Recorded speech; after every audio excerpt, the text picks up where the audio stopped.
All right, let's start working on your project. Remember that your project is due on March 11th in class. Please it in class, a hard copy in class. As well, the project is worth, I believe, 10% of your grade. And there's a 10% penalty for every day that it's late. So if you end up emailing it to me after class the next day, um, it's minus, the maximum you can get is 9 points. If it's 2 days late, it's 8 points, etc. and so forth. So please start working on this as soon as possible. All right, so I am using a different data file than you are. Your file is called TNM Project Spring 2019. So my data is going to be a little different from yours, and my output, therefore, is going to be different from yours. So you will have to do these steps yourself to get the correct answers. But I have a data set that is similar to yours, and so this is what your data set pretty much looks like. I have added two variables. So people have completed the questionnaire, the interpersonal trust questionnaire by Rotter. It had online, right? There was a link online on Blackboard. It had 40 questions. So I have now entered into SPSS the answers for question 1 all the way to question 40. So for each answer, the title is Q underscore and the item number that it was. Okay.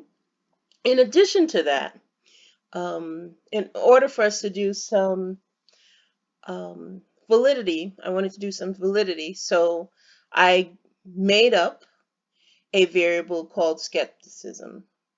And the assumption is people who are skeptical tend to be less trustworthy.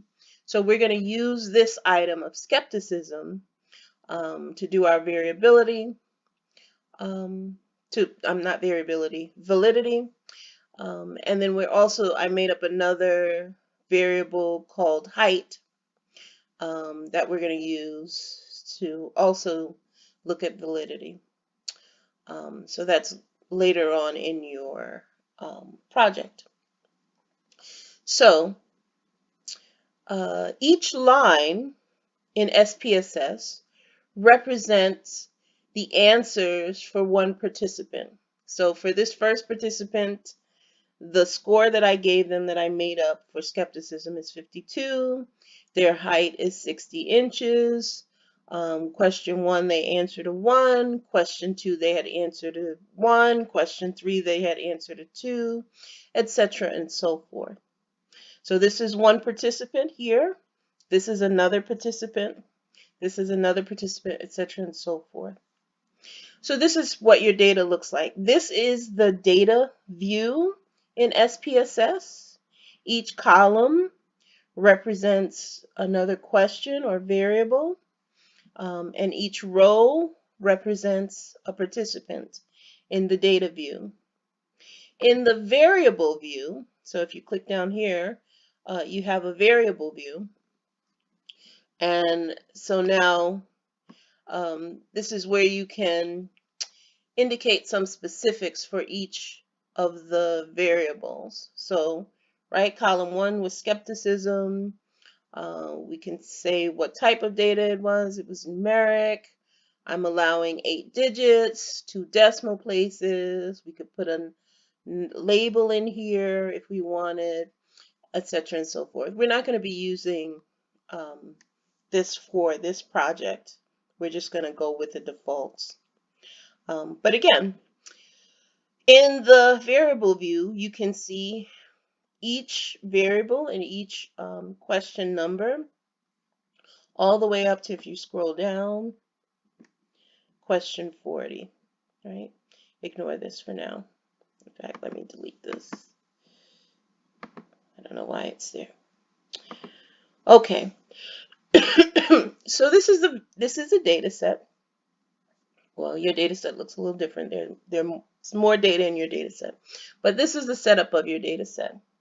So after you've set up your data set, after you have your data set open, the first thing you need to do is prepare your file. We need a truth score, right? For all of these different items, we want to know, not a truth score, a trust score. We want to know how trusting the person is. So the higher the score, the higher their trust score, the more trusting that person is. So we need to calculate that. But some of these questions need to be reverse scored. And when we talk about creating items for choosing items and for a questionnaire, we'll talk about why some of the questions go in a different direction. So some of the questions, the higher their answer is, remember we had answers between strongly disagree to strongly agree. Strongly disagree was a 1 and strongly agree was a 5. For some of the questions, if you said strongly agree, that means you're very, very trusting. And for some of the questions, if you said strongly agree, that means you're not really trusting. You're very, very distrustful. Okay. And so those questions that would indicate a high number as being distrustful, we need to reverse score those questions, so that all of our question scores are going in the same direction, so that when we add them all up, they all add up to being trusting. Okay, so I had some directions if you were going to do it by hand on the guidelines for the project, but SPSS can actually do this for you. So if you're going to reverse score a question, the 1 becomes a 5 in this case, because we have scores from 1 to 5. A 2 becomes a 4. A 3 remains the same. A 4 would become a 2. And then a 5 would become a 1.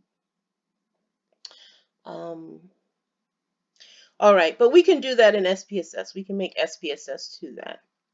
The way that we do that in SPSS is we click on Transform, which is up here. Okay. Transform, and then you click on Compute Variable. Now, I was working on this earlier, so just ignore this.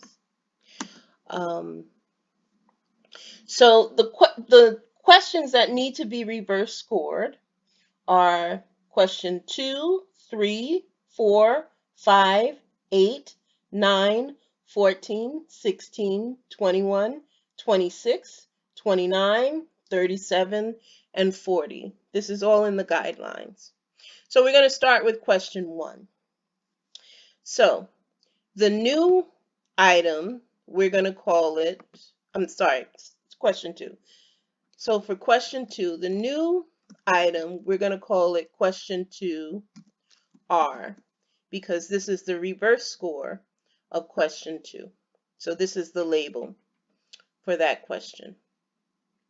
And again, in order to reverse the score, we would do 6, over here, you do 6 minus, and then whatever answer is in question 2. Why 6? Because 6 minus 5 gives you 1. So if we wanted to change a 5 to a 1, 6 minus 5 would do that. 6 minus 1 gives you 5. So if we wanted to change the original score of a 1 to a 5, 6 minus 1 would do that, etc. and so forth. 6 minus 2 equals 4. So in order to reverse the score and change the score of 2 to a 4, we need to subtract it from 6. Okay, so This is the formula for reverse scoring when you have 5 items.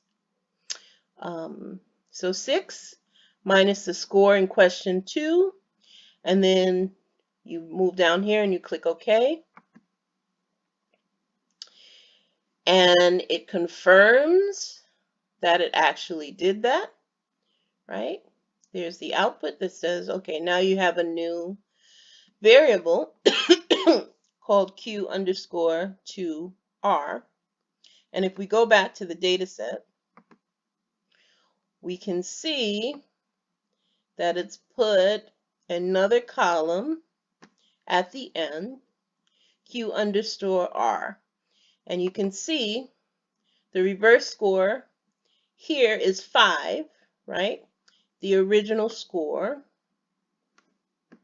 here, here is 1. So 6 minus 1 gave us 5. And it did that for all of the, each individual's answer in question 2. So the next one that we need to do is question 3. We go back, transform, compute variable. Now we're going to use question 3, so we're going to call it question 3R. So I just changed that to a 3, and I'm going to change this number also to a 3. Excuse me. And so, again, 6 minus the answer in question 3 will give us the Q3R variable, and we click OK.